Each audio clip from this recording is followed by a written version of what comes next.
যে খবরে চোখ রাখবো তাহলে সল্টলেকের হোমিওপ্যাথি হাসপাতালে এক চিকিৎসক ঠিকা কর্মীর হাতে আক্রান্ত হয়েছেন। বিস্তারিত জানবো, আমাদের সঙ্গে টেলিফোনে রয়েছেন আমাদের প্রতিনিধি নান্টু হাজরা। নান্টু, ঠিক কি হয়েছে?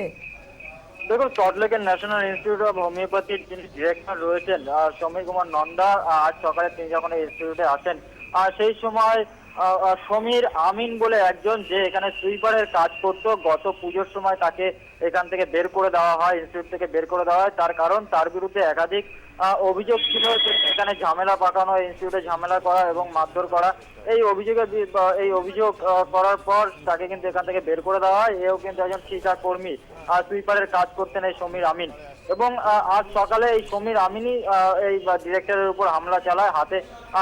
তার হাতে একটা বাস ছিল, সেই বাস দিয়ে তাকে বেধড়ক মারধর করা হয় এবং এই মুহূর্তে তাকে বিধাননগর মহকুমা হাসপাতালে নিয়ে আসা হয়েছে। এখান থেকে এনআরএস এ তাকে নিয়ে যাওয়া হয়েছে। তার অবস্থার অবনতির কারণে এনআরএস হাসপাতালে নিয়ে যাওয়া হয়েছে।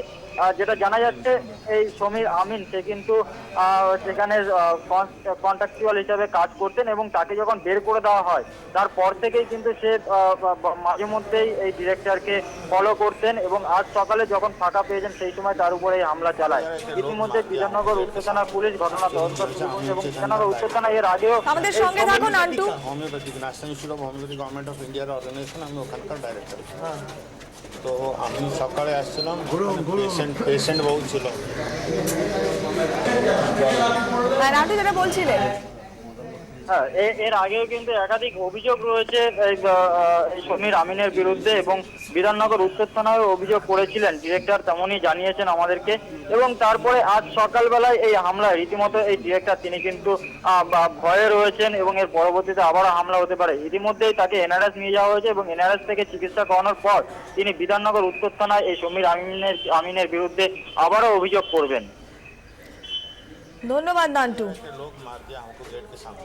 অ্যাকচুয়ালি কি হয়েছে, আমি হচ্ছে এখানকার ডাইরেক্টর। হ্যাঁ, homeopathic national institute of homeopathy government of ইন্ডিয়ার অর্গানাইজেশন, আমি ওখানকার ডাইরেক্টর। তো আমি সকালে আসছিলাম, পেশেন্ট বহু ছিল।